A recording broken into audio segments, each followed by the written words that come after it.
10 kata positif yang menanamkan kepercayaan anak, menjadikan anak kita percaya diri, lebih pandai, anak kita jadi salih-salihah.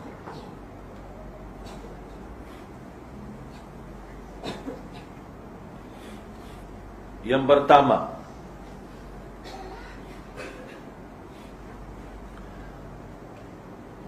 aku dan ibu kamu cintamu. Aku cinta kepadamu.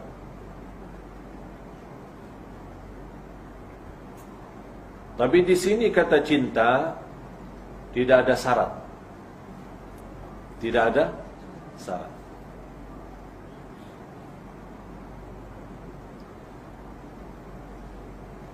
Dan kalau kita berkata aku cinta kepadamu, jangan harap anak kita membalas. Contoh, aku cinta kepadamu sayang, kamu cintakan kepada saya? Itu dah boleh. Udah. Karena kata cinta mesti fahami semua. Cinta adalah memberi, bukan menerima. Cinta adalah memberi, bukan menerima. Sekarang saya bertanya, semua yang hadir, cinta sama saya? Cinta tidak? Oh, malu. Cinta kan? Ya, cinta karena Allah, karena agama Allah. Berarti cinta adalah memberi, bukan nanti semua infak beri ya. Katanya cinta. Dan cinta memberi, bukan menerima. Berarti bukti semua cinta dakwah, cinta perjuangan kami, cinta dengan sampian belajaran ceramah kami, berarti anda memberikan infaknya. Faham enggak? Bawa tasnya enggak? Ada, semua bawa kan? Itu mesti, kalau muslimah mesti ada tas. Tapi saya tidak tahu isinya apa. Semoga diberkati Allah semua. Saya jujur saja, demi Allah saya juga sayang sama anda semua sekalian. Mudah-mudahan dengan cinta kita bersama dibawakan kita ke surga Allah Subhanahu wa taala. Jadi tidak boleh kita berkata kepada anak kita, aku cinta kamu, kamu cinta saya enggak. Itu dah boleh. Atau istilah lain, boleh kita berkata aku cinta kepadamu, tapi kita nunggu, berharap anak kita juga balas. Berharap anak kita berkata, ya saya juga cintamu mah. Kalau dia tidak balas, kita sakit hati. Anak apaan ini? Aku cinta, dia tidak balas-balas ini. Cinta memberi, bukan menerima. Udah sampaikan aku cintamu, walaupun dia tidak berkata aku cintamu mah, diamkan saja. Karena kita ikhlas. Ikhlas enggak? Hah? Yang betul. Alhamdulillah. Yang kedua, aku bahagia karena kamu anakku. Aku bahagia karena kamu anakku. Dan itu kata selalu saya suka sampaikan kepada anak saya. Saya selalu berkata begini, Baba bahagia karena punya anak macam Hasan. Tapi subhanallah dia sendiri, Hasan bahagia punya bapa kayak Syekh Ali.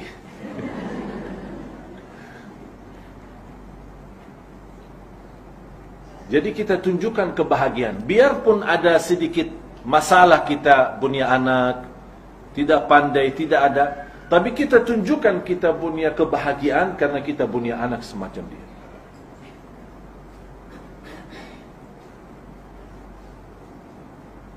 Boleh disampaikan itu? Aku bahagia punya anak seperti kamu. Yang ketiga,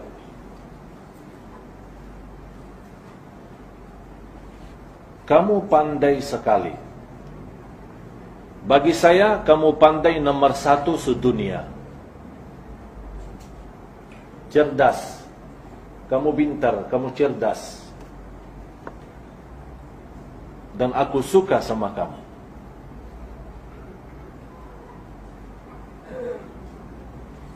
Tapi tidak boleh berkata, aku suka kamu karena kamu cerdas. Tapi berkata, kamu cerdas dan aku suka sama kamu. Faham bedanya kan?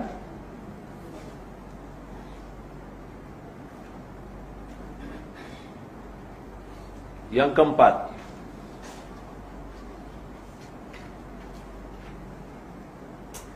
kamu manis, kamu cantik, dan suara kamu indah.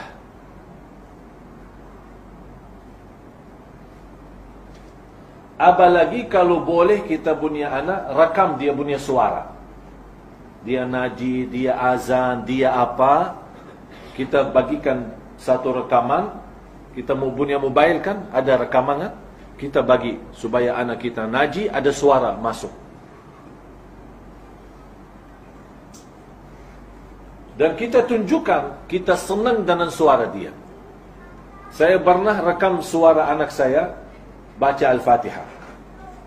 Habis itu saya selalu simpan dalam saya punya mobile. Jadi kalau ada orang call, kan bunyi kan? Tapi bunyi suara siapa? Anak saya baca Al-Fatihah. Bagaimana cara saya rekam? Waktu, apalagi anak kita, kalau dia tahu kita lagi rekam, mungkin malu. Tapi ada satu cara yang saya praktik sendiri. Saya lagi baca Quran. Dan selama kita ingin anak kita membawa sesuatu kebaikan, mesti kita jadi contoh baik. Saya baca Al-Quran, anak saya duduk. Waktu itu masih kecil, umurnya 3 tahun. Dia ikut duduk. Habis itu saya baca. Terus saya tidak pernah perintahkan dia suruh baca. Tapi begitu saya baca lama, ada perhatian luar biasa. Dan saya berkata, "San mau baca?" "Ya." "Ayo baca." "Mau baca apa?" "Terserah." "Ya terserah kamu." Al-Fatihah. Udah Al-Fatihah. Langsung saya punya mobile, saya aktif. Dia punya rekam. Tapi dia tidak tahu. Dia rekam, dia baca. Begitu selesai baca, sudah rekam suratul Fatihah. Habis itu saya pindah nada mobile kepada suara saya punya anak. Istri saya datang. Saya langsung berkata, panggil dia. Sayang, telepon saya. Tapi saya tidak berkata-kata supaya anak tidak perhatiin. Dia tidak faham istri saya. Apaan? Maksud saya, telepon saya. Dia tidak faham ada apa yang terjadi. Tapi saya suruh dia telepon. Alhamdulillah begitu dia faham, dia telepon saya. Bunyikan suara, kedengaran. Keluar suara siapa? Anak saya. Langsung saya begini.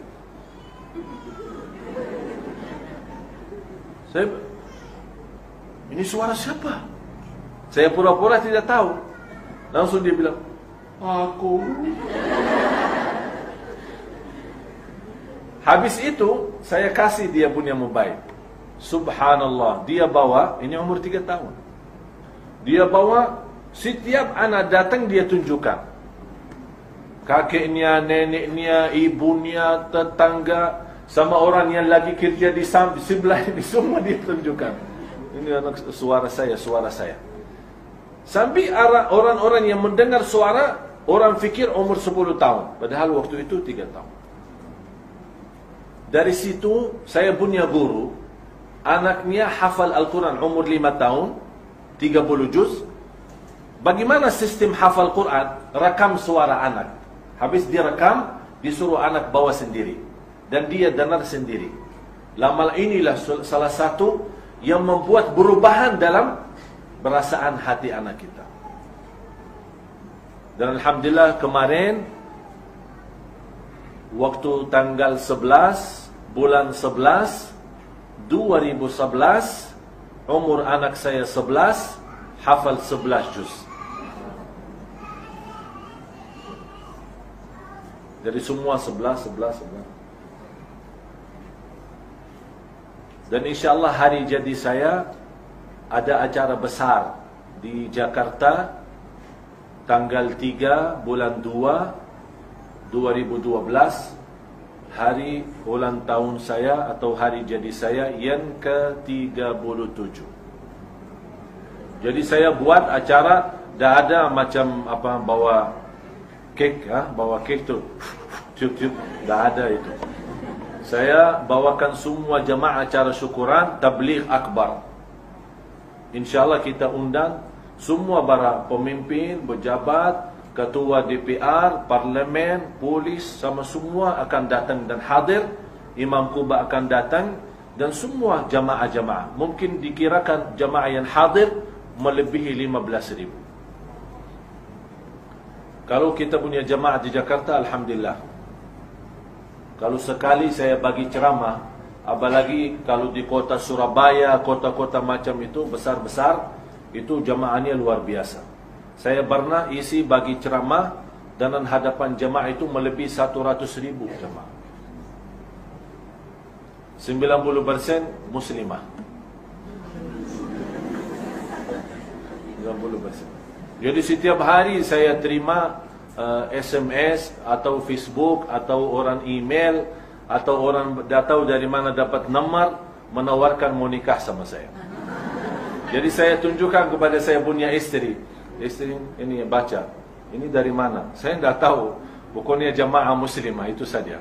Masa tidak mungkin laki-laki orang, pasti orang muslimah yang nawarkan. Alhamdulillah. Yang kelima,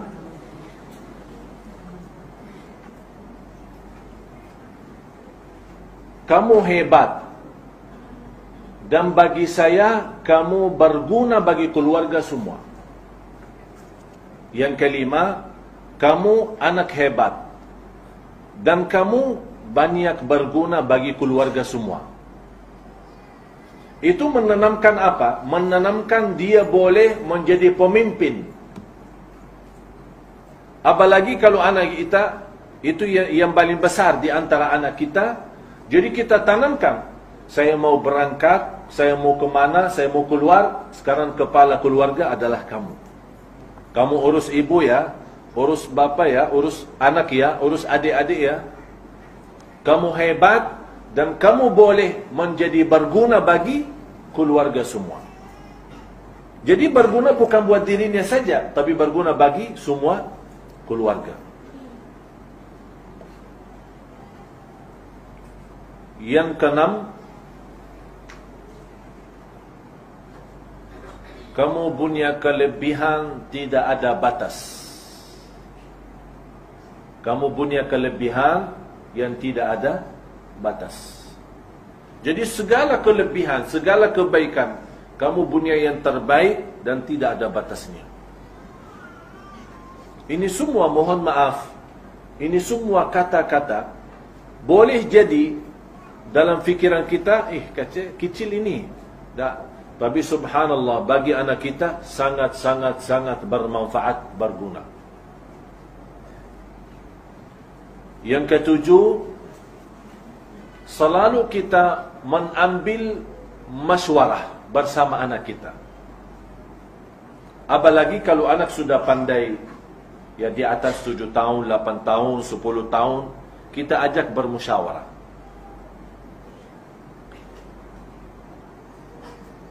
Apapun saya mau berangkat, kalau terlibat berangkat itu sama keluarga, saya selalu datangkan anak saya.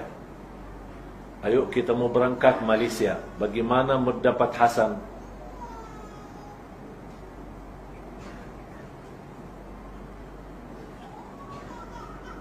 Kita mau beli TV, bagaimana menurut Hasan?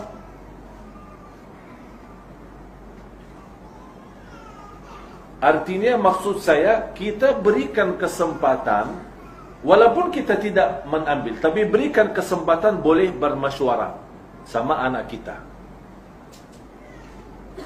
Boleh jadi pendapat anak kita jauh lebih baik daripada pendapat kita sendiri. Apalagi kalau sesuatu itu untuk anak kita sendiri. Artinya, mesti kita pandai dan mengerti apa kesukaan anak kita. Bagaimana boleh kita tahu apa kesukaan anak kita kalau tidak selalu buka bermusyawarah? Mesti kita membuat anak kita bangga sama dirinya. Jangan kita menghancurkan perasaan. Itulah kasih sayangnya anak kita. Yang kedelapan, selalu puji anak kita di hadapan kawan-kawannya.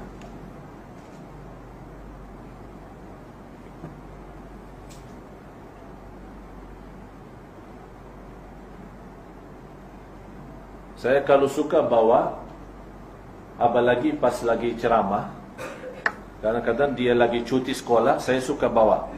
Dia ikut ceramah. Dan saya sampaikan, biasa kalau bagi ceramah, di awal ceramah ada macam-macam yang berbahagia, bapa, ya kan? Ada sebut-sebut nama bapa siapalah.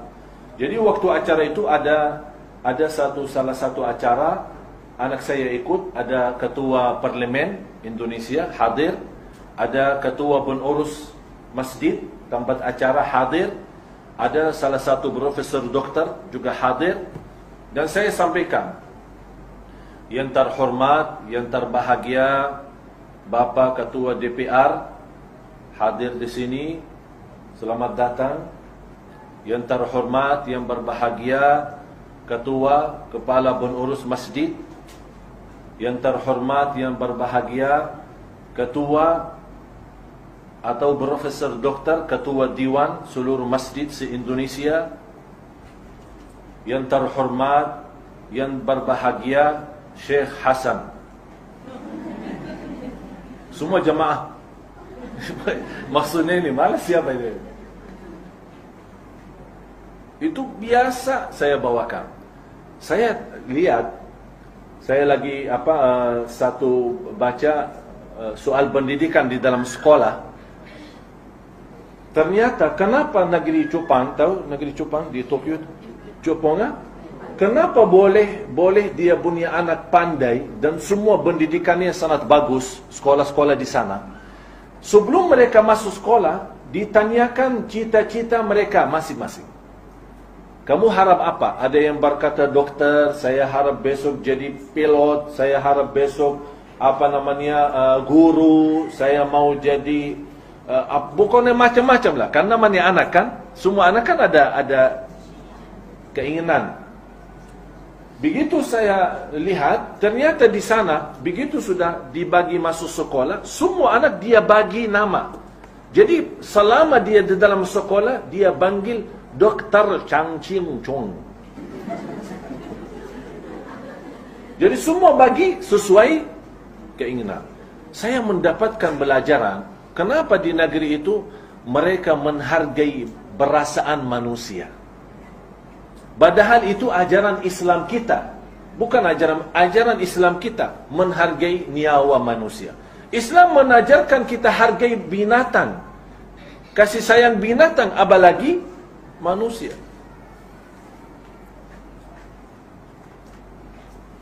Jadi kita selalu puji. Biarpun kita merasa puji itu terlalu berlebihan, barang boleh jadi tidak sesuai, tapi bolehlah demi kemaslahatan, ya, demi kemaslahatan yang lebih baik. Itu bukan namanya bohong, tapi kita menanamkan supaya anak kita lebih pandai lagi. Yang kesembilan tadi negatif apa? Yang kesembilan tadi negatifnya apa? Doakan buruk. Ini terbalik. Doakan baik. Tapi doakan bukan di belakang. Itu kalau mendoakan di belakang anak itu sudah yakin. Saya yakin semua mendoakan baikan. Tapi yang saya harap, doakan kalau kita lagi bersama anak kita. Contoh, kita lagi dalam kereta, ya, anak kita lagi bersama kita, ya, mau hantar sekolah, kita doakan. Bukan doakan, anakku, mudah-mudahan kamu pintar, mudah-mudahan kamu pandai. Bukan begitu. Tapi mendoakan, kita bilang, ya Allah, saya harap anak saya jadi berguna, bermanfaat. Dia mendengar, biarpun dia mendengar. Tapi seolah-olah kita pura-pura tidak tahu dia perhatikan. Jangan kita kasih perhatian, tapi kita boleh kerasin suara dia supaya dia dengar. Ya Allah, saya senang sama anak saya, mudah-mudahan pandai, nilainya bagus, selamatkan ya Allah, bahagiakan ya Allah. Kalau kita selalu bawa, mohon maaf, manusia ini bukan dari besi. Manusia ini bukan dari besi, bukan batu, tapi perasaan. Ada perasaan. Doa itu salah satu yang penaruh perasaan. Yang terakhir, yang ke-10, saya sangat percaya kepadamu. Saya sangat percaya kepadamu. Dan apapun yang saya tugaskan, saya yakin akan kamu berlaku yang lebih baik.